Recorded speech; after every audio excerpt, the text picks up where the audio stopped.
Baik, selamat pagi, selamat berjumpa kembali untuk Anda semua. Peserta didik di kelas 10, IPS 1, IPS 2, IPS 3, dan IPS 4. Hari ini kita bertemu kembali di video pembelajaran sosiologi.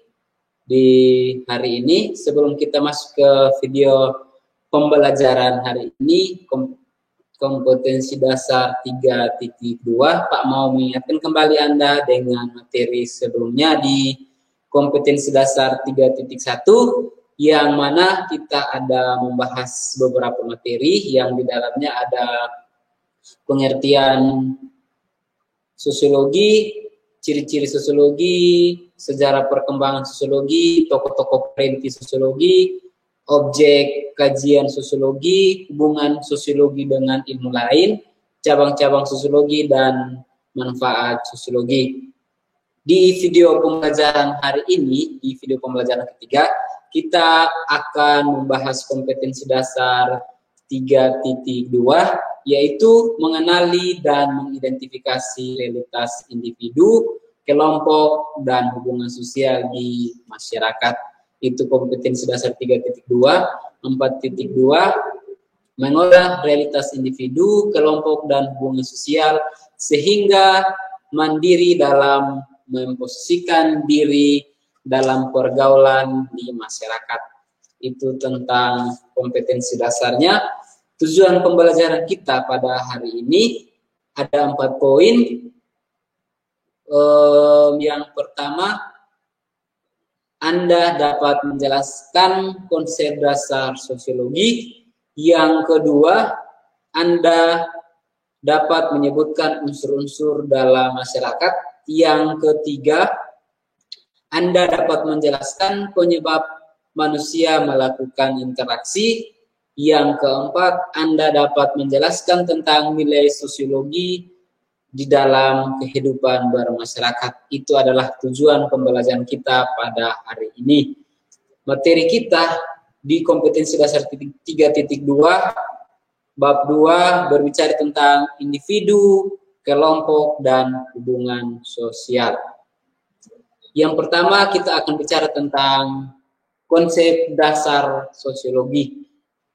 Di pertemuan video pertama, kita bicara tentang konsep dasar sosiologi, yang mana Pak mengingatkan bahwa objek kajian sosiologi adalah masyarakat itu sendiri.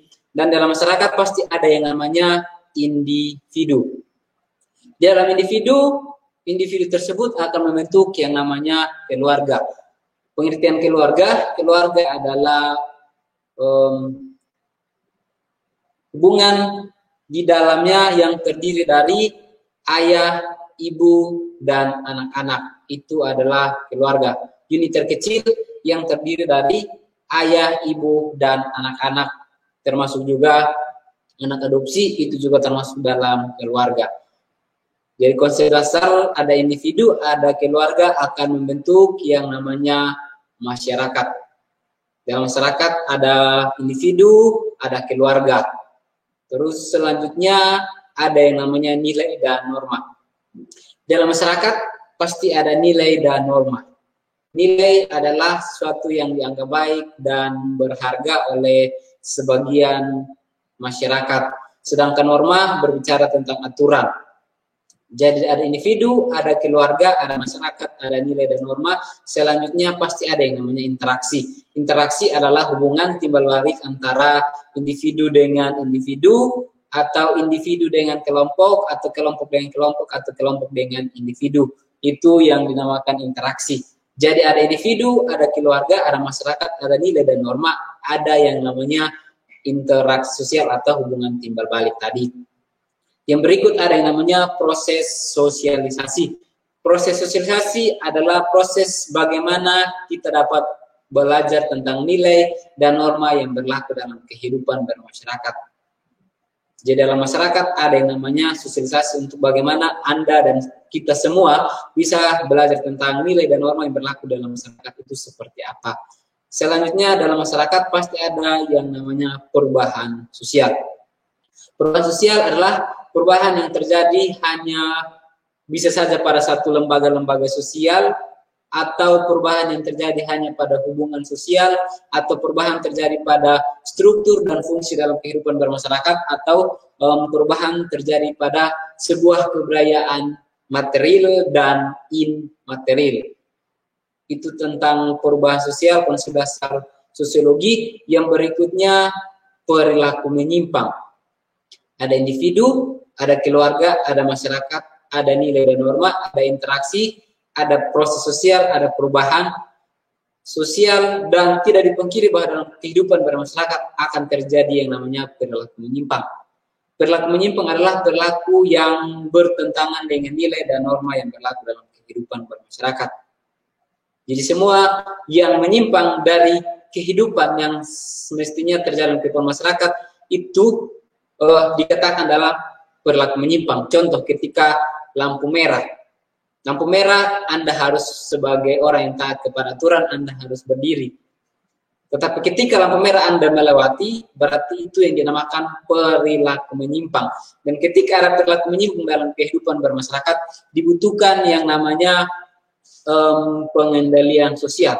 Jadi pengendalian sosial adalah untuk bisa mengendalikan semua perilaku menyimpang dalam kehidupan bermasyarakat. Jadi Pak hanya membayangkan saja, atau Pak membawa Anda untuk kita sama-sama membayangkan, ketika di negara Republik Indonesia tidak ada yang namanya Undang-Undang Dasar. Apa yang akan terjadi dengan keadaan negara? Kita akan menjadi negara bebaskah? Makanya di kehidupan bermasyarakat dibutuhkan yang namanya pengendalian. Atau contoh lain, ketika di SMA Negeri 1 Soe tidak ada yang namanya tata tertib sekolah.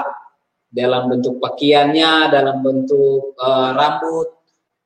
Ketika tidak ada tata tertib, berarti semua orang bebas untuk melakukan hal-hal perilaku menyimpang. Oleh karena itu, pengendalian dibutuhkan dalam kehidupan bermasyarakat. Jadi itu adalah konsep dasar kehidupan bermasyarakat yang dimulai dari individu, keluarga, masyarakat, nilai dan norma, interaksi sosial, proses sosialisasi, perubahan, perilaku menyimpang, dan pengendalian sosial.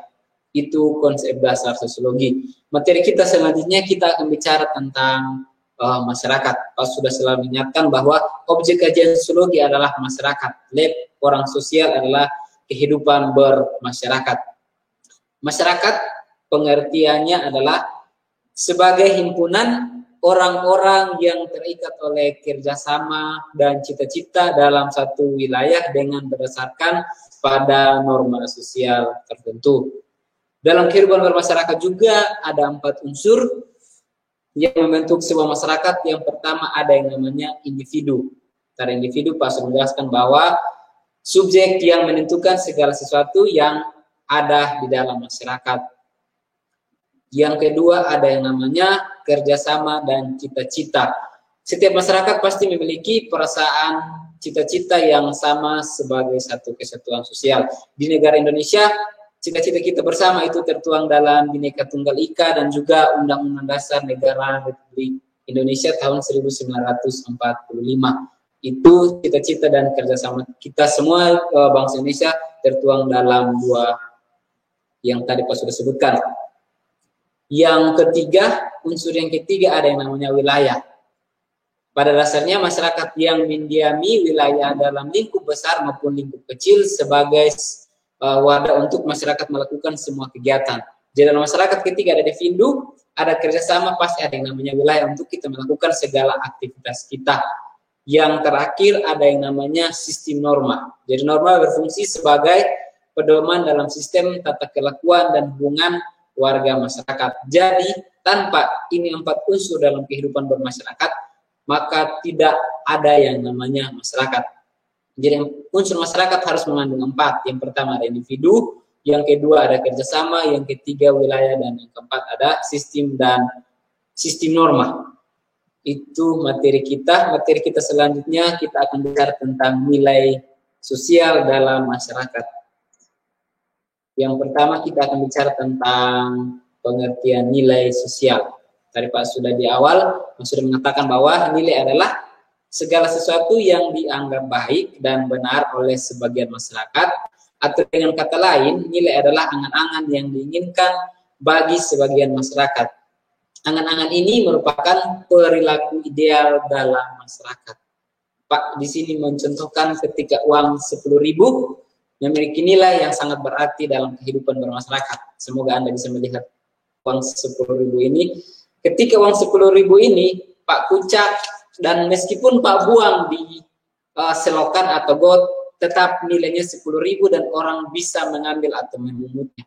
Pak kucak-kucak, Pak angkat, buang, tetap dia bernilai. Jadi nilai adalah sesuatu yang dianggap baik dan benar dan berharga oleh sebagian masyarakat.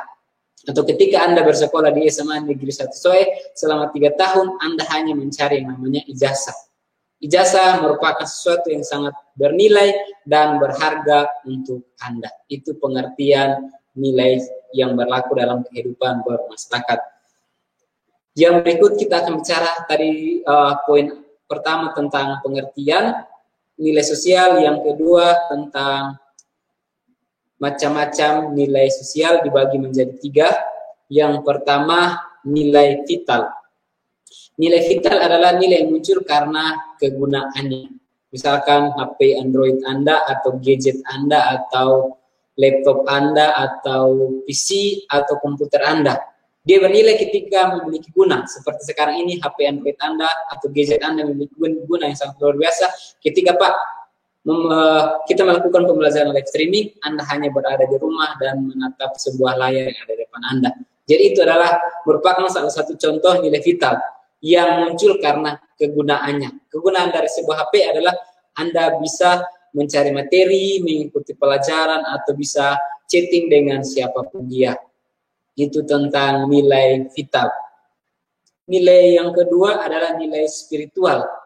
Nilai spiritual adalah nilai yang muncul dalam kejiwaan manusia yang mencakup nilai estetika atau keindahan, nilai moral itu berkaitan dengan tingkah laku Anda, nilai religius atau berkaitan dengan kepercayaan atau agama atau religi Anda, dan nilai kebenaran. Semua yang Anda lakukan itu masuk dalam nilai spiritual, berkaitan dengan nilai keindahan, nilai moral, apa yang Anda buat, terus nilai kepercayaan atau religi Anda, dan yang terakhir ada nilai kebenaran.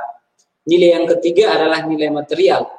Nilai material adalah nilai yang muncul karena materi tersebut.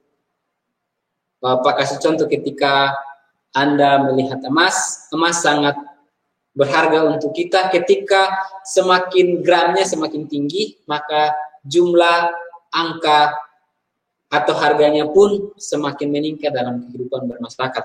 Jadi itu adalah 3 macam nilai yang ada dalam kehidupan bermasyarakat. Ada nilai vital, nilai spiritual, dan nilai material.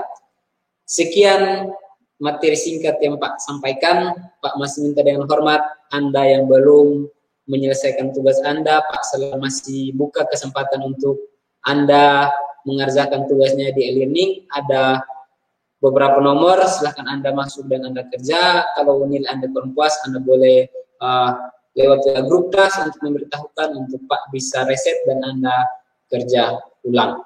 Sekian pembelajaran kita pada hari ini. Kita akan berjumpa di video-video pembelajaran selanjutnya.